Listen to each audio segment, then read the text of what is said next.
Selamat siang untuk teman-teman semuanya. Perkenalkan, nama saya Rahai Febrianti.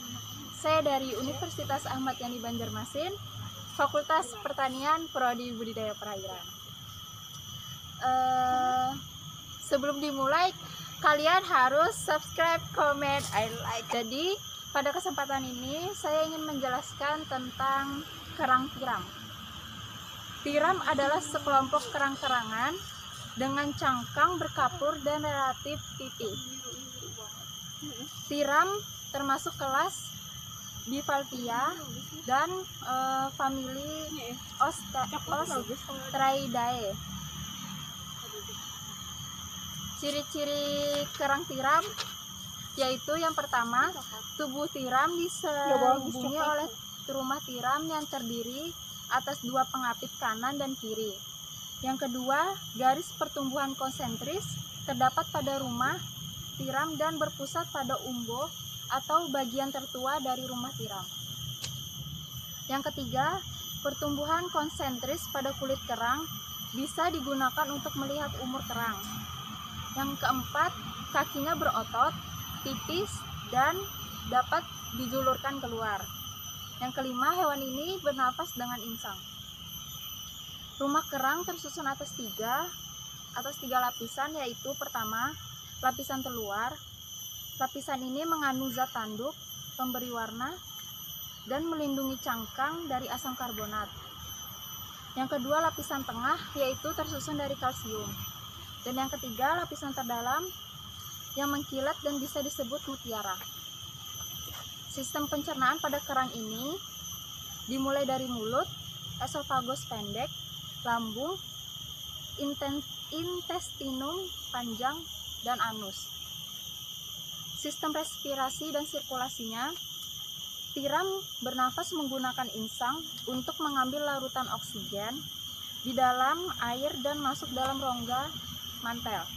Yang kedua, pelepasan CO2 juga melalui insang. Yang ketiga, filamen insang mengandung pembuluh darah tempat O2 dan CO2 diangkut dalam aliran darah, lalu masuk ke jantung dan seterusnya. Sistem saraf dan sensoriknya, tiram mempunyai 3 ganglion, yaitu sepasang esofagus, sepasang di dalam kaki, dan sepasang di dekat posterior massa varial. Visceral. Yang kedua, alat sensor tiram peka terhadap sentuhan dari cahaya. Sel-sel sensorinya ada di sepanjang batas mata. Sistem reproduksinya, yang pertama, tiram sangat unik karena hewan ini ada yang hermaprodit, tetapi ada juga yang berkelamin jantan dan betina saja. Yang kedua, pembuahan terjadi di dalam tubuh betina. Hasil pembuahan berupa zigot yang kemudian menetas menjadi larva bersilia sehingga dapat keluar dari induknya, lalu berenang dan menempel pada insang ikan sebagai parasit. Saat umur 12 minggu, tiram muda akan melepaskan diri dari inangnya dan tumbuh menjadi tiram dewasa. Cara pembudidayaan kerang tiram itu yang paling utama ada dua. Yang pertama, pengumpulan sepat, dan yang kedua, pembesaran. Jadi pengumpulan sepat itu masih didapatkan dari alam, dan alat yang digunakan itu disebut kolektor. Kalau pemilihan lokasi itu yang pastinya harus terlindungi dari amukan angin atau gelombang agar kolektornya tidak rusak. Dan yang kedua itu waktu pemasangannya. Waktu pemasangan kolektor itu bervariasi. Yang pertama dilihat tergantung jenisnya, yang kedua lokasinya, yang ketiga fluktuasi tahunan dari suhu, kadar garam, pasang surut, dan lain sebagainya. Jadi tiram itu berpijah setiap tahun dengan puncak awal musim hujan. Jadi jumlah sepat yang banyak diperoleh 2-3 minggu setelah datangnya turun hujan. Yang ketiga ada metode pengumpulan sepat. Metodenya tuh sebenarnya nggak jauh beda dari kerang hijau. soalnya hampir-hampir sama aja. Yang pertama ada kolektor tancap. Yang kolektor tancap itu yang paling sederhana banget, yaitu dengan menancapkan bambu-bambu dan kayu-kayu di ladang tiram. Kolektor disusun serapi mungkin dan diatur berbanjar yang jarak banjarnya dapat dilalui oleh perahu. Yang kedua, metode rak. Sebagai kolektornya digunakan genteng atau esbes bergelombang atau bilah kayu yang datar. Kolektor disisip-sisipkan pada rak. Jadi susunannya itu kayak rak-rak gitu. Yang ketiga ada kolektor gantung. Jadi kolektor gantung ini ada dua, dia seperti rakit dan cagak silang. Dan yang kedua ada pembesaran. Sepat-sepat yang mencapai ukuran 20 mm atau lebih, mereka akan dilepas dari kolektor, kemudian dipindahkan ke lokasi lain untuk dibesarkan. Jadi ada beberapa metode pembesaran. Yang pertama metode cagak. Jadi metode ini di perairan yang dangkal. Cagak terbuat dari batang-batang bambu dan kayu yang ditancapkan di dasar laut. Yang kedua metode dulang. Jadi metode ini dari kawat ram tahan karat bermata 12,7 mm. Sebagian kerangkanya terbuat dari kayu. Metode dulang ini biasanya digunakan di perairan yang dangkal dengan dasar pasir. Yang ketiga ada metode rakit.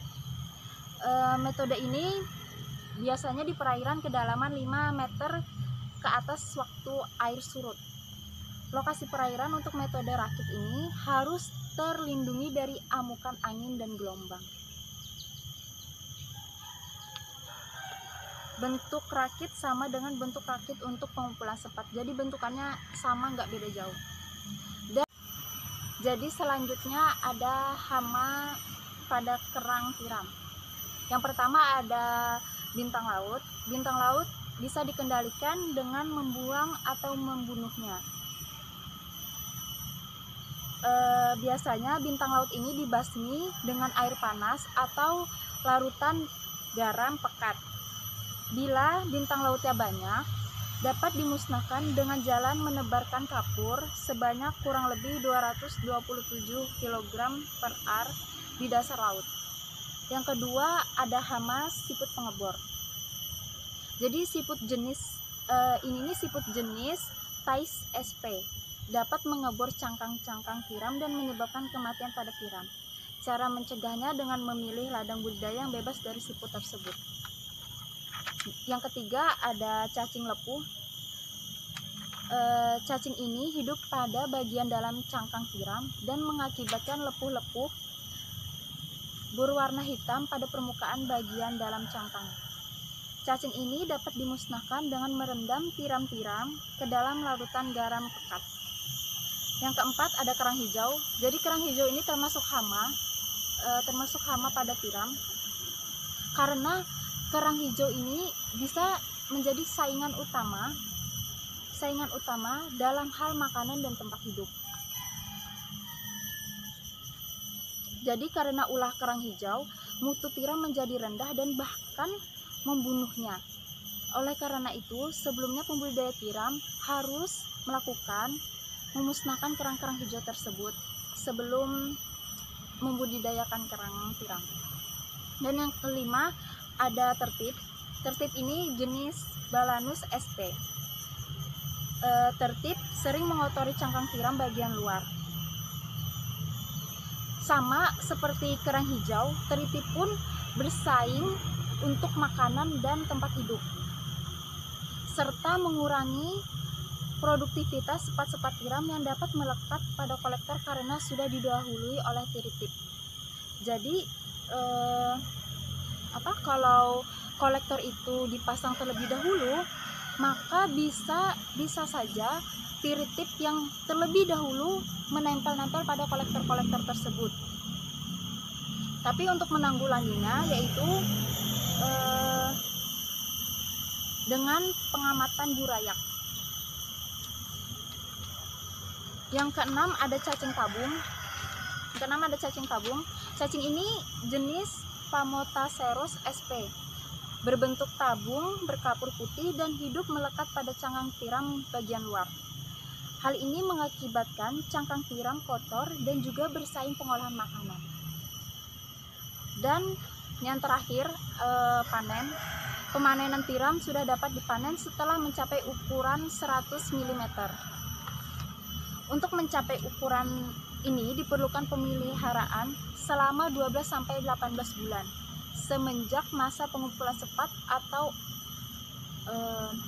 bisa juga dilihat dari jeroan dagingnya sudah berwarna putih susu yang mengandung kilogen. Jika tiram-tiram disimpan, sebaiknya memerlukan suhu 1 derajat Celcius atau 3 derajat Fahrenheit. Sekian makalah yang dapat saya sampaikan. Wassalamualaikum warahmatullahi wabarakatuh. Dan jangan lupa subscribe, comment, and like. Oke?